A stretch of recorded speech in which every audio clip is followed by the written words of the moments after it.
Veja a ousadia. Eu tenho dito muito que a direita perdeu a vergonha na cara. Está ousada demais.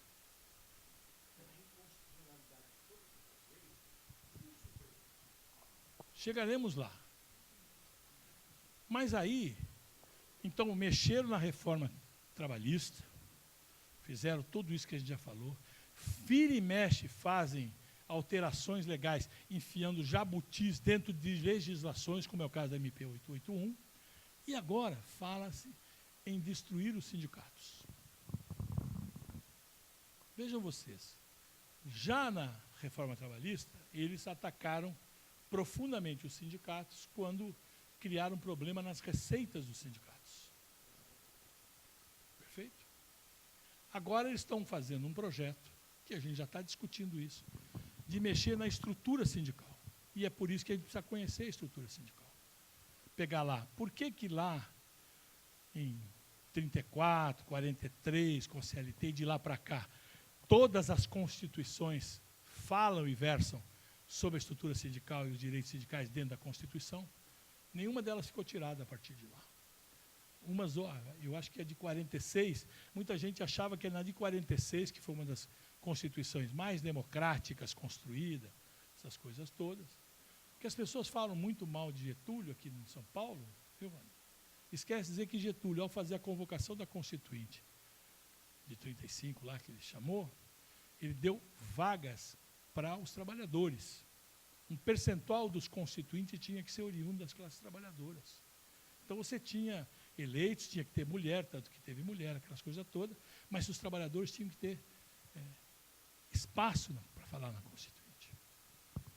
Aí, na 46, que foi vários expoentes do Brasil foram eleitos constituintes, que foi dita até a de 88 a melhor Constituição que o Brasil teve, até melhorou a redação sobre a questão dos sindicatos e dos direitos sindicais. Passa a ditadura militar, ela intervém, para vocês terem uma ideia, em 64, mais de 1000 sindicatos tivemos intervenções. Prenderam todo o comando geral dos trabalhadores, o antigo CGT. Prenderam, mataram, exilaram companheiros dirigentes sindicais ao longo de toda a ditadura. E se vocês forem buscar lá o AI1, você vai ver a lista de dirigentes sindicais caçados politicamente. Porque o movimento sindical tinha uma força muito grande na sua organização. Então, e aí intervindo no sindicato, tirou os dirigentes sindicais, caçou os dirigentes sindicais e nomeou pessoas para tomarem conta do sindicato naquele período. Aí a gente vem fazendo movimentos. Você tem as primeiras greves de 68, por exemplo, Osasco e São Paulo, Contagem em Minas Gerais, já na luta contra a caristia. Aí na década de 70 você tem a questão, por exemplo, do Diese cumprindo um papel fundamental para desmistificar a questão que a ditadura dizia, ó, não tem inflação no Brasil, a inflação é X%. E o nosso querido e saudoso Walter Barelli era o diretor técnico do Diese, faz um trabalho fantástico que é reconhecido internacionalmente, o FMI reconhece os critérios para demonstrar que a inflação era muito maior do que estava sendo falando e quebra a espinha dorsal da ditadura de segurar os salários para não terem aumentos em função disso. Isso que nós estamos fazendo aqui era inimaginável. Reuniões eram proibidas durante toda a ditadura militar. Vocês sabem como é que nasceu a CONCLAT, a Conferência das Classes Trabalhadoras? Por um erro da ditadura. Os patrões fizeram o encontro das classes empresariais. Aí, os companheiros pensaram o seguinte, se eles puderam fazer, nós também podemos fazer. E fizemos. Fomos lá e pedimos. Vamos fazer. Então, você começa a quebrar os paradigmas de enfrentamento, mas com tudo isso, nós tínhamos uma legislação que protegia os trabalhadores e que essa legislação ajudou o desenvolvimento nacional. Você vai pegar no início, mesmo lá no início, com a CSN, Eletrobras, todas aquelas empresas, né, que hoje é Eletrobras, os caras querem vender de uma maneira mentirosa. Estão dizendo que ela dá prejuízo. Foi anunciado 5 bilhões de lucro da Eletrobras no ano passado. Não tem prejuízo. É assim como a Petrobras não tem, assim como uma série de coisas. Mas a legislação garantia aos trabalhadores e, ao mesmo tempo, garantia o movimento sindical que foi recuperando o seu espaço, tomando de volta os seus espaços de direção no movimento sindical. Aí você tem a anistia, você tem nova Constituição, e você, logo depois da Constituinte, você teve, em 89, o tal do Consenso de Washington. E, a partir dali, o neoliberalismo vem pesado. Se você lembrar, o primeiro governo depois disso foi Collor de Mello, que também foi um ultraliberal, que foi lá, abriu os portos e quase destruiu a indústria nacional. Aí você tem todo um jogo de enfrentamento, tiramos o Collor, vem Itamar, e depois elege-se Fernando Henrique. Por isso que Ciro conta com muita propriedade. Por que ele rompeu com o PSDB? Porque Fernando Henrique vem com essa tese, a tese da teoria da dependência, a tese do consenso de Washington, e fala abertamente, desavergonhadamente, vamos acabar com a era Vargas. O que significa isso? Significa flexibilizar os direitos dos trabalhadores e destruir a organização sindical. E aí, nesse bojo, você tem uma corrente da esquerda, especialmente saindo daqui de São Paulo, das universidades aqui, que são antigetulistas, que defendiam um negócio chamado pluralismo sindical. Que defendem, não é que defendiam? Defendem. Então, o que significa isso? Porque toda vez que eu discuto isso, as pessoas não conseguem me convencer. Eu, aliás, vou fazer uma barraquinha. Sou pela unicidade sindical, né? Sou contra o pluralismo sindical. Me convença. Não é isso? Eu vou fazer uma barraquinha desse jeito. Botar na Paulista. Por quê? Em 93, houve o que nós chamamos do 5º aniversário da Constituição, e que havia previsão nela de que 5 anos após a sua publicação, como é que chama? Sua promulgação, nós teríamos uma reforma da Constituição. Sabe qual foi a principal reforma que se apresentou lá?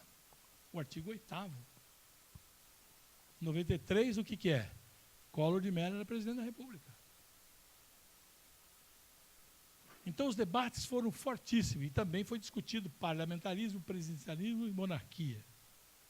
Eu fazia parte da frente presidencialista. Você vê, Ciro era parlamentarista, está errado. Os dois. Ulisses Guimarães, Lula, PT, tem uma série de companheiros e companheiras, valorosos ou não, são parlamentaristas. E eu continuo defendendo o presidencialismo. É uma grande discussão isso também. Nós já enfrentamos ele 2 vezes. Primeiro, quando o golpe de 64 traz Jean Goulart, sob a única condição de ele ser presidente no presidencialismo, no parlamentarismo. E só 2 anos depois, que ele consegue fazer um plebiscito para chamar, e o povo votou pelo presidencialismo. Em 93 foi a mesma coisa. Mas no artigo 8º, o relator era o Nelson Jobim. Então tinha uma plenária com o movimento sindical, as emendas eram das mais esdrúxulas possíveis. Bonita a gravação, hein? Gostei dela. Dizia o seguinte, José Serra era o autor da emenda. Enquanto não definir quem é o sindicato mais representativo, o patrão escolhe com quem negocia. Perfeito, né? Ou seja, você tinha o DIAP, que é o Departamento Intersindical de Assessoria Parlamentar, que é uma entidade mantida pelo movimento sindical para nos ajudar a fazer leis, a debater dentro do Congresso, uma série de coisas. Ele fez um jornal que me indignou muito, ele disse assim, para aquele do movimento sindical que defende com a unicidade sindical, este é a alteração do artigo 8º. Para aqueles que defendem o pluralismo sindical, este é o projeto para o artigo 8º. Ou seja, não dá para ficar em cima do muro. Então, nós fomos para esse debate com o Jobim, lá no Nereu Ramos, na Câmara. Ele abre o discurso, e que me deu uma felicidade enorme ele fazer esse discurso. Primeiro, é bom vocês saberem que ele não se elegeu mais deputado federal, teve que virar ministro, depois TST, depois STF, essas coisas todas, porque não se reelegeu deputado federal, porque nós pichamos Santa Maria inteiro, né, Alessandro? Porque o cara foi para destruir o movimento sindical. Ele abre aquela intervenção, prestem atenção. O Brasil já alcançou o pluralismo partidário. Estamos com a chance de ouro de introduzir no Brasil o pluralismo sindical. E muitos companheiros aplaudiram. Então, na hora da minha inscrição, eu fui à tribuna e falei: deputado, não concordo com a sua colocação, e vou dizer por quê. No pluralismo partidário, quando tem uma eleição, os partidos fazem coligações partidárias, fazem suas junções, disputando a eleição. O partido que perder a eleição espera 4 anos para a nova eleição. Seja quem ganhe. Vou dar um exemplo. Maluf perdeu a eleição para a Erundina. A Erundina fez a sua aliança para cá, o Maluf fez a sua aliança para lá, tinha outros candidatos por aqui, ganhou a Erundina. Maluf espera 4 anos para disputar uma nova eleição e não funda um novo município. Perfeito? É possível você fundar um novo município de São Paulo porque eu perdi as eleições? Não. Mas no movimento sindical. Vamos fazer uma eleição. Chapas são plurais. Eu acho que a unidade tem que estar dentro da chapa. Pode ter corrente de diversos partidos, ideológicos, religiosos, o que você queira. E você disputa a eleição. Só que quando alguém ganha a eleição, você que perdeu diz o seguinte: sabe de uma coisa? Eu vou fundar um sindicato. E isso é possível pelo pluralismo sindical. O pluralismo sindical vai ao absurdo de ter sindicatos por empresa, por fazenda. Ou seja, é completamente diferente da tese que nós temos hoje de defesa de categoria de trabalhadores, ramo de atividade, metalúrgicos, bancários, tecnologia da informação. Mas, veja, a unicidade que é colocada dessa forma, ela diz, inclusive, que você pode ter, na unidade menor, que é o município, você pode ter o sindicato dos metalúrgicos da cidade de Sorocaba. Ponto. Todas as empresas metalúrgicas, são representadas por um sindicato. Eu brinco muito que é comerciários. Qualquer cidadezinha, vamos pensar uma cidade pequena, Araçoiaba da Serra, do lado de Sorocaba. Tem um sindicato de comerciários. Agora, tem muitas lojas lá dentro, tem muitos comércios. Poderia ter vários pelo pluralismo. Como é que fica a organização da classe operária? Fracionada, fragmentada, né?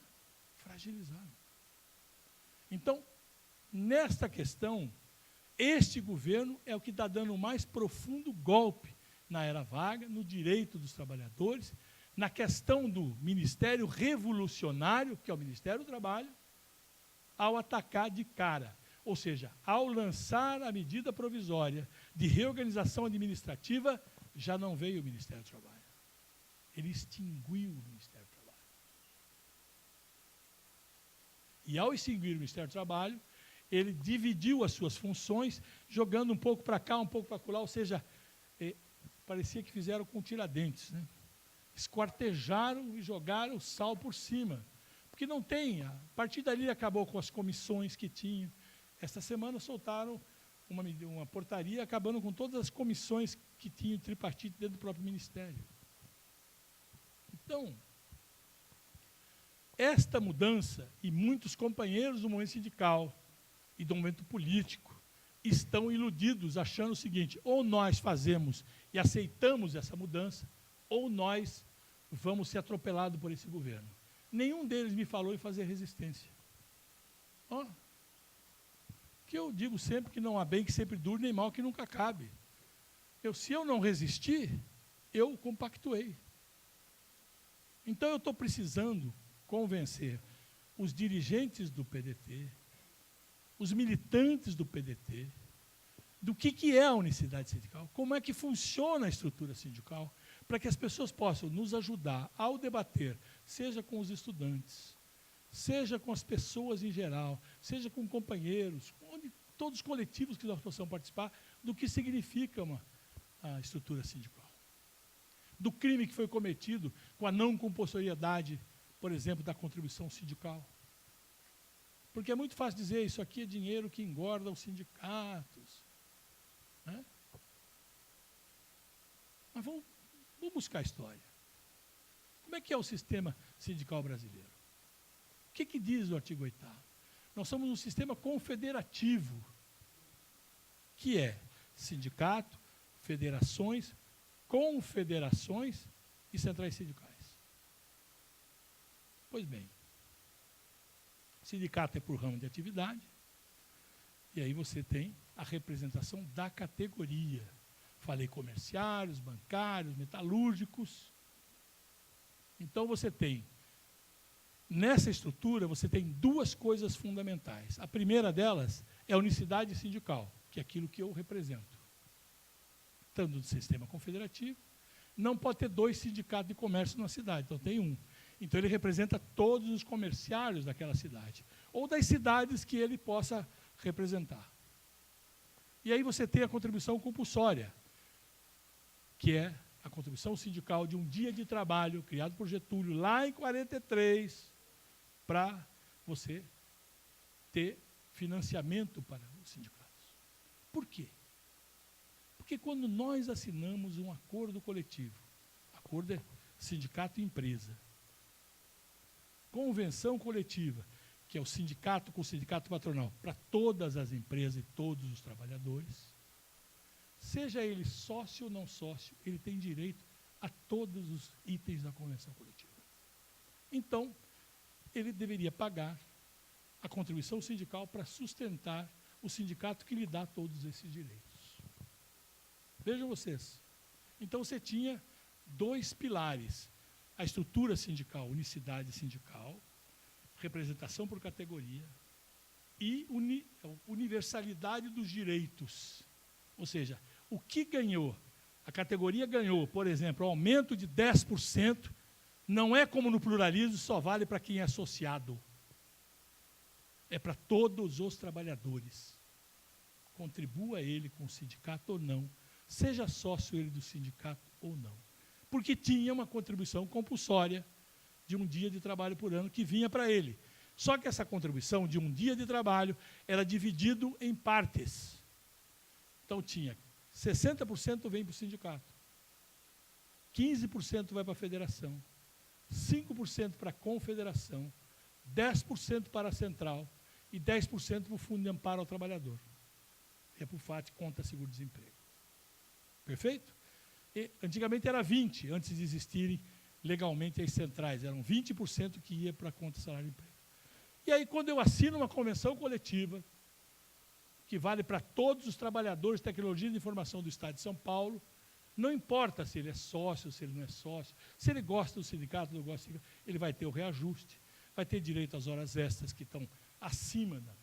Ou seja, todos os pontos, porque um acordo ou uma convenção coletiva nunca é igual à lei. Eu não preciso escrever numa convenção coletiva que a hora extra é de 50%, porque isso é constitucional. As empresas têm que cumprir. Eu não preciso dizer que são 3 dias de gala, 3 dias seguidos de gala, mas se eu assinar lá que são 5 dias úteis, eu dei um direito para esse trabalhador, para essa trabalhadora, que quando ele casar, ele tem direito a 5 dias úteis, não 3 dias seguidos. Não é isso? Se eu tenho uma hora extra de 75% nas 2 primeiras horas, 100% a partir da segunda hora, é bem maior do que os 50% previsto pela legislação, inclusive constitucional. Vocês entenderam? Vale para todo mundo, não para aquele que é contribuinte ou associado. Ao destruir o financiamento do sindicato, acabando com a compulsoriedade, e vão até as últimas consequências de dizer que, olha, ele precisa, autorizar o desconto, ou seja, coloca ele em xeque contra a empresa. Eu quero financiar o meu sindicato. Né? Para eu descontar, eu tenho que ir lá e dizer, olha, desconte minha contribuição sindical. Aí, com 14 milhões de desempregados, faz como fez a Fiat em Betim. Quando o cara se filiava no sindicato, ela chamava o cara no RH e falava assim, você não está contente com a empresa? Como assim? Não, por que você se filiou ao sindicato? O clube da empresa não lhe serve, as coisas da sua família não lhe servem, todo esse benefício que nós temos aqui não lhe serve. Isto foi uma denúncia feita na OIT contra a Fiat do Brasil de Betim. Real. É isso? Mas vejam vocês, será que algum trabalhador sabe que quando ele chega numa empresa e fala assim, olha, nós aqui te oferecemos vale-refeição, nós aqui temos PLR, nós aqui temos auxílio creche, e dá uma série de coisas, seguro-saúde, tem participação com você aqui, nós damos assistência médica. Será que ele sabe que aquilo não é a empresa que está dando? Aquilo é fruto da luta da categoria ao longo de tantos anos, para conseguir botar num acordo, numa convenção coletiva. Tiveram greves, demissões, enfrentamento para constar aqueles direitos que nós temos lá. Mas mais do que isso, na reforma trabalhista, eles enfiaram um negócio lá, fim da ultratividade. Palavra bonita, não é? Quer dizer o seguinte, eu assino uma convenção coletiva de até 31 de dezembro de 2019. No dia 1º de janeiro, nenhum trabalhador mais teria direito àquilo que estava até 31 de dezembro. Isso é fim da ultratividade, ou seja, continua valendo até ter uma nova. Que era assim outrora. Então, hoje nos proíbem, pela legislação, de assinar acordos ou convenções coletivas por mais que 2 anos, com fim da ultratividade. Inclusive, se for acordado com o patrão, vamos dizer que eu chego e convenço o patrão, olha, vamos escrever aqui que, quando chegar nessa data, até a gente ter uma nova, vale o que está escrito aqui. A lei diz, é proibido cláusula que pense na ultratividade. Ou seja, que é para colocar a empresa com a faca e o queijo na mão contra os trabalhadores e os sindicatos, já fragilizados sem financiamento, já sem... É isso que nós precisamos entender, que essa mudança trabalhista que fizeram e que querem fazer agora não é benéfica à classe operária e não tem nada a ver com o Projeto Nacional de Desenvolvimento.